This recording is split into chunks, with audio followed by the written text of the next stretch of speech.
मैं आपको एक नई बहुत ही इंटरेस्टिंग एक कहानी सुनाता हूँ सम्राट अशोक की, जिन्होंने पूरी दुनिया पर राज किया था, विश्व विजेता रहे। उस सम्राट अशोक की एक बहुत ही विचित्र कहानी है। आप लोग पता होगा कि जब कलिंग युद्ध हुआ था तो सम्राट अशोक ने जिस युद्ध को कोई नहीं जीत पाता था, जब सम्राट अशोक राजा बने तो राजा बनने के बाद से उस कलिंग युद्ध हुआ और कलिंग युद्ध में उन्होंने पूरी तरह से विजय प्राप्त की। तो उस कलिंग युद्ध में इतने मार काट हुए, इतने ज़्यादा मार काट हुए, इतने लोगों की हत्याएं हुई, जिसे देख करके सुन करके सम्राट अशोक का दिल पिघल गया। और फाइनली उन्होंने लास्ट में बौद्ध धर्म को स्वीकार किया। बुद्धिज्म में आपको पता भी होगा। तो इसी तरह एक बार की बात है कि जब सम्राट अशोक बौद्ध धर्म स्वीकार कर लिए थे, तो जब उनके दरवाजे पर कोई बौद्ध भिक्षु आता था तो क्या करते थे, उन्हें सर झुका करके नमन करते थे, वंदन करते थे। जब ऐसा करते थे तो उनके राज में कुछ अमात्य होते थे, मंत्री होते थे, सेना होते थे, उनको ये ऐसा करते हुए पसंद नहीं आता था, बहुत बुरा लगता था। तो ऐसे ही एक दिन की बात है कि कुछ भिक्षु आए हुए थे उनके दरवाजे पे, और सम्राट अशोक जो राजा थे उन्होंने वो क्या कर रहे थे, वो अपना सर झुका करके वंदन कर रहे थे।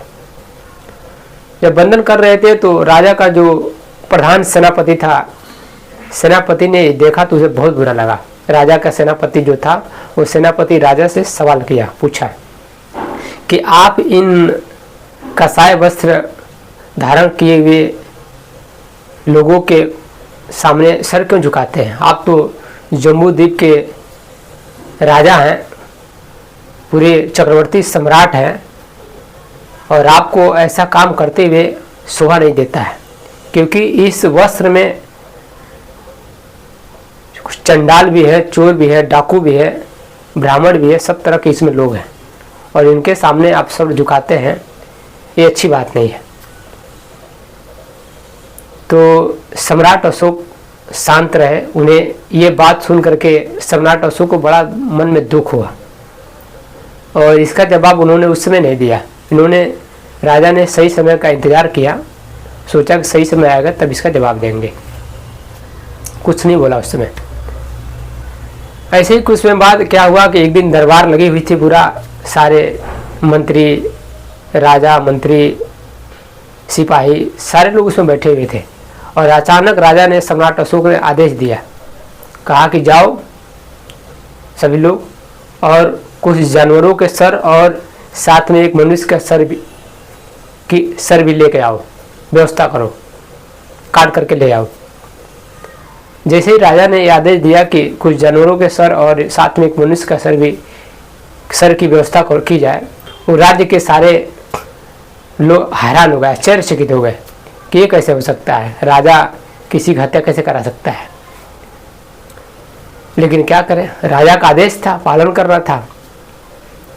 तो क्या हुआ कि बाहर गए, जो मंत्री थे, सिपाही थे, गए बाहर, और कुछ जानवरों के जैसे हिरन हो गया, शेर हो गया, बकरा हो गया, और भी बहुत सारे जानवर थे, उनका सर काट करके एक एक करके लाए, और साथ में एक मनुष्य का सर भी साथ में लाए। जब दरबार में लेके आए तो राजा ने कहा कि एक काम करो, ये सारे सर ला करके बाजार में बेच डालो। सारे लोगों ने उस सर को उठाया और ला करके बाजार में बेचना स्टार्ट कर दिया। जब शाम हुई तो सारे सर बिक गए, लेकिन जो मनुष्य का सर था उसको किसी ने नहीं खरीदा। जब किसी ने नहीं खरीदा, वो बच गया, तो उसको लेकर फाइनली आए दरबार में और राजा के सामने पेश हुए, और राजा से कहा कि राजा साहब, ये इस सर को कोई नहीं खरीद रहा है। तो राजा ने कहा कि एक काम करो, दोबारा जाओ, और कोई नहीं खरीद रहा है तो इसे मुफ्त में दे जाओ किसी को। तो फिर उस सर को लेके गया उनका प्रधान सेनापति, और बाजार में लेके गया तो उसको मुफ्त में भी कोई नहीं दे रहा था। सब लोग उससे घृणा करते थे, उसे कंपित थे, डरते थे उस मनुष्य के सर से। तो फिर वो सर वापस जब लेके आया राजा के सामने और कहा कि राजा साहब, ये मुफ्त में भी कोई लेने के लिए तैयार नहीं है इस मनुष्य के सर को, इससे लोग घृणा कर रहे हैं।